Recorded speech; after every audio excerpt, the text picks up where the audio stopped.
Hello, dear friends, dear students. Dear students, welcome once again in this class of English language learning. दोस्तों, आज मैं आपको प्रतियोगी परीक्षाओं से जुड़ी हुई तैयारियों के विषय में बताने वाला हूं। आप जो क्वेश्चंस यहां पर देख रहे हैं, वो विभिन्न प्रतियोगी परीक्षाओं में अंग्रेजी से रिलेटेड आई हुई क्वेश्चंस हैं। चलिए इन्हें वन बाय वन हम देखेंगे और समझने का प्रयास करेंगे कि आखिरकार प्रतियोगी परीक्षाएं जैसे कि बैंकिंग, रेलवे, एसएससी या और भी इत्यादि परीक्षाएं किस प्रकार से अंग्रेजी की डिमांड करती हैं। आखिरकार अंग्रेजी के किन पहलुओं पर विशेष जोर देना होगा आपको इन प्रतियोगी परीक्षाओं को पास करने के लिए।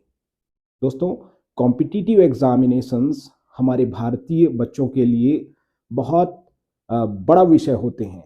आखिरकार आप सब पढ़ाई क्यों कर रहे हैं? आखिरकार आप सब इतनी लगन क्यों दिखा रहे हैं? आखिरकार आप अंग्रेजी सीखना क्यों चाहते हैं? जाहिर सी बात है, कोई ना कोई कॉम्पिटिटिव एग्जामिनेशंस आप क्रैक करना चाहते हैं और तभी तो आपकी ज्ञान की सार्थकता रहेगी। तो प्यारे बच्चों, this questions are from error detection या त्रुटि पकड़ने वाले क्वेश्चंस हैं। देखिए यहां पर अलग अलग हिस्से दिए हुए हैं सारे क्वेश्चंस में। सारे क्वेश्चंस में ए बी सी डी और ई इस तरह से 5 हिस्से दिए हुए हैं। इनमें से कोई एक हिस्सा ऐसा होता है जिसमें कोई ना कोई त्रुटि होती है, whether it is grammatical mistake और वोकेबुलरी मिस्टेक, किसी भी प्रकार का मिस्टेक हो सकता है दोस्तों। तो उसी को हमें पकड़ना रहता है और वही आंसर होता है। तो इस तरह के क्वेश्चंस बैंकिंग सेक्टर में पूछे जाते हैं और एसएससी वगैरह में भी पूछे जाते हैं। तो आप देखिए, इनको हम सॉल्व करेंगे अभी। क्या आखिरकार चाहिए एग्जामिनर को, क्या चाहिए इस परीक्षा के क्वेश्चन बनाने वाले को? चलिए क्या डिमांड है उसकी देख लेते हैं हम।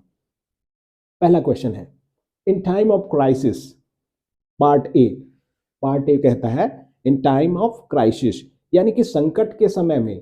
अब देखिए कोई इसमें कोई भी त्रुटि नहीं नजर आ रहा है, बिल्कुल ठीक ठाक चल रहा है। दूसरा है the Bhagavad Gita, the Bhagavad Gita gives light, Bhagavad Gita प्रकाश देता है या मार्गदर्शन करता है। प्रकाश देने का मतलब प्रकाशित करना, मार्ग प्रशस्त करना।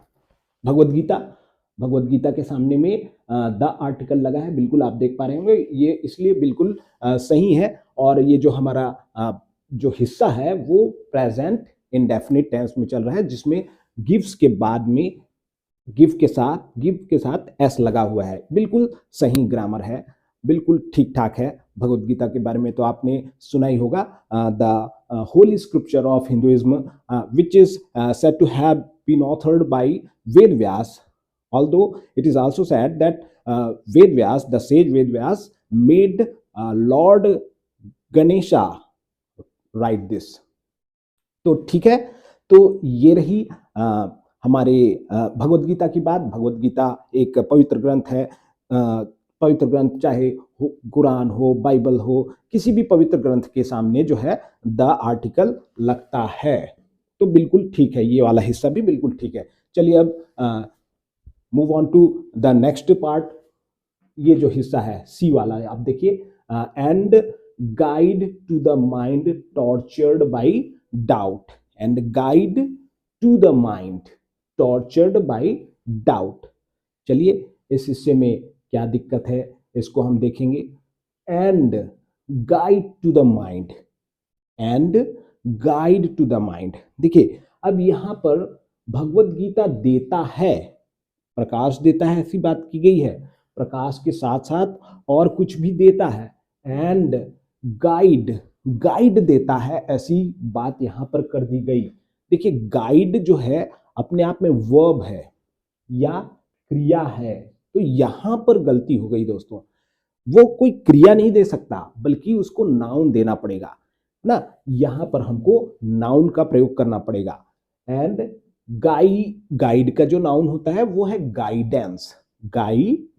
तो देखिए यहां पर ही असली गलती जो है हमें समझ में आ रही है। ये गाइड की जगह में होगा गाइडेंस, गाइडेंस, गाइड की जगह में गाइडेंस, गाइडेंस यानी मार्गदर्शन, जबकि गाइड का अर्थ होता है मार्गदर्शन करना, तो दोनों में अंतर है। एक ये है वर्ब या क्रिया और ये है नाउन या संज्ञा। उसके बाद अगला देख लीजिए, tortured by doubt to the mind, tortured by doubt and torn by conflict of duties, बिल्कुल सही, बाकी सारे हिस्से बिल्कुल सही है दोस्तों।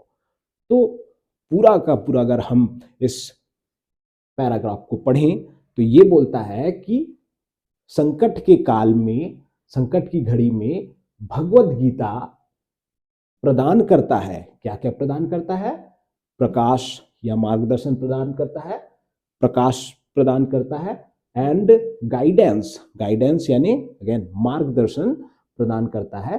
किसको प्रदान करता है, to the mind tortured by doubt, मन को प्रदान करता है। कौन से मन को, ऐसा मन जो संदेह से पीड़ित है, संदेह से टॉर्चर्ड है, प्रताड़ित है, और torn by conflict of duties, और बिल्कुल जो है छितराया हुआ है या जीर्ण शीर्ण है, किससे, कॉन्फ्लिक्ट ऑफ ड्यूटीज से, कर्तव्यों के कलह से, कर्तव्यों के आपसी कलह से वो बिल्कुल व्यथित है, ऐसे मन को मार्गदर्शन प्रदान करता है भागवत गीता। तो ये हमारा आंसर हमें मिल चुका। हमारा जो हिस्सा था गलत वाला वो था ये बी, ये जो सी वाला हिस्सा था दोस्तों वही हमारा उसी में हमारी गलती थी। तो आंसर इसमें हमारा आ जाएगा सी। चलिए दूसरा क्वेश्चन देखते हैं। Deplete of the ozone layer and the green house effect. दूसरा क्वेश्चन ओजोन लेयर के बारे में बता रहा है। ओजोन लेयर एक गैसेस की लेयर होती है जो स्ट्रेटोस्फीयर में, वायुमंडल के स्ट्रेटोस्फीयर वाले हिस्से में होती है, और ये जो है पराबैंगनी किरणों को रोकती है, प्रिवेंट करती है ताकि वो हम तक ना पहुंचे। पराबैंगनी किरणें जो है काफी घातक होती हैं, इनके पहुंचने से जो है हमें स्किन कैंसर तक हो सकता है दोस्तों।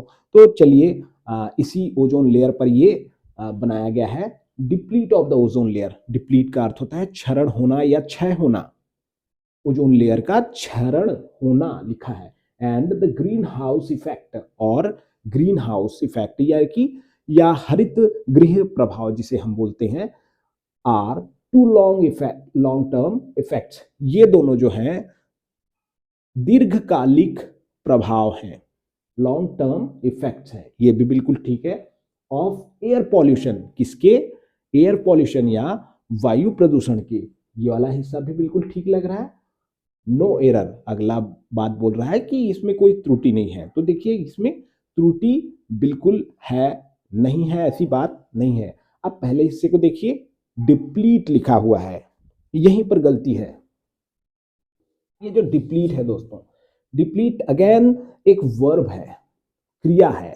अब इस यहां पर क्रिया का उपयोग नहीं करेंगे हम, यहां पर ऑफ की बात की गई है, तो यहां पर डिप्लीट यानी क्षरण होना, ये एक क्रिया है। डिप्लीट वर्ब का हमको बनाना पड़ेगा नाउन।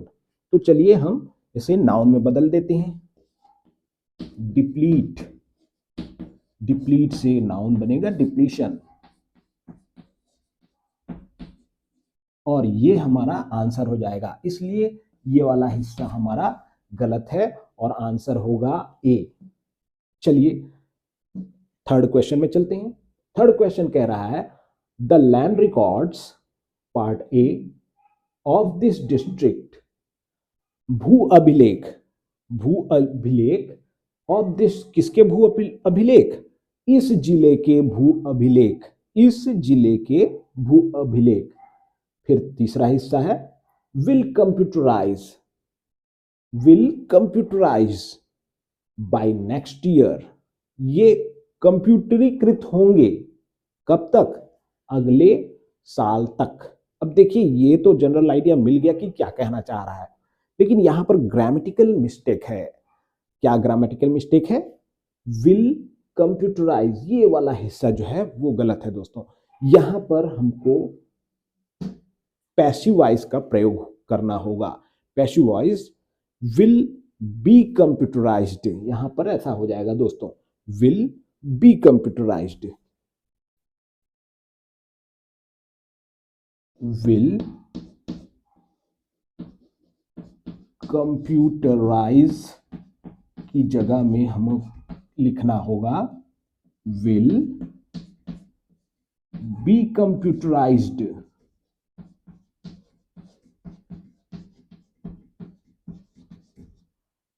देखिए विल बी कंप्यूटराइज्ड का अर्थ होगा कंप्यूटरीकृत किए जाएंगे, किए जाएंगे। इस तरह से ये हिस्सा जो है, सी वाला हिस्सा हमारा आंसर हो जाएगा। चलिए now the last one, it was not easy for Raja Ram Mohan Roy. यहां पर राजा राम मोहन रॉय की बात की गई है, who is said to be the father of Indian renaissance, या भारतीय पुनर्जागरण के पिता कहे जाते हैं, और उन्होंने सती प्रथा को बैन कराने में बहुत महत्वपूर्ण भूमिका अदा की दोस्तों। ही बिलोंग्ड टू अ ब्राह्मण फैमिली एंड फिर भी जो है ब्राह्मण होते हुए भी उन्होंने सती प्रथा का बहुत पुरजोर विरोध किया, और उनको अपने ही लोगों का जो है अपने ही लोगों का विरोध झेलना पड़ा इस काम के लिए। तो चलिए देखते हैं, it was not easy for Raja Ram Mohan Roy. ये राजा राम मोहन रॉय के लिए इजी नहीं था, इजी नहीं था। क्या इजी नहीं था? To root out the custom of sati. To root out, root out यानी होता है उन्मूलन करना या जड़ से उखाड़ना। किसको? किस चीज का उन्मूलन करना? कस्टम ऑफ सती, सती की प्रथा को, सती की प्रथा। सती प्रथा में महिलाओं को जब वो उनके पति की मृत्यु हो जाती थी तो उन्हें अपने पति की चिता के साथ ही जिंदा जला दिया जाता था, और ऐसी विभत्स जो है प्रथा थी, इसे कुप्रथा बोला जाता है इसीलिए जो है, और काफी भयानक थी। और धन्य हो राजा राम मोहन राय जैसे लोगों के का, और लॉर्ड विलियम बेंटिक जैसे अंग्रेज अधिकारियों का, जिन्होंने जो है ऐसे जो है फाइनली जो है बैन किया सती प्रथा को। और आज जो है जो नारियों की जो दशा है, जो सुधार, जिसमें सुधार हमें दिखाई दे रहा है लगातार, वो इन्हीं लोगों के प्रयासों का फल है। तो चलिए देखते हैं आगे, ये भी बिल्कुल सही दिख रहा है। Because a majority of, because क्योंकि, अ मेजॉरिटी ऑफ एक बहुसंख्यक, बहुसंख्यक दल, बहुसंख्यक लोग, ऑफ किसके? Of the educated class does not support him. Of the educated class does not support him, क्योंकि शिक्षित वर्ग का एक बहुसंख्यक हिस्सा उनको सपोर्ट नहीं करता है, ऐसा लिखा हुआ है दोस्तों। ये गलती हो गया यहां पर, डज नॉट।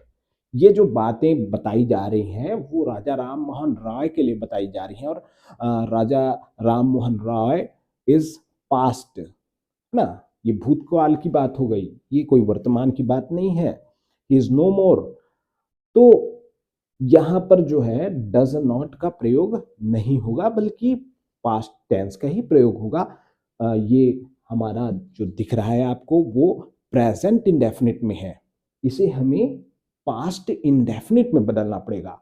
तो इसे हमें पास्ट इंडेफिनिट में करने के लिए डिड नॉट का प्रयोग करना पड़ेगा। देखिए डिड नॉट, ये डज की जगह में हमें डिड का प्रयोग करना होगा,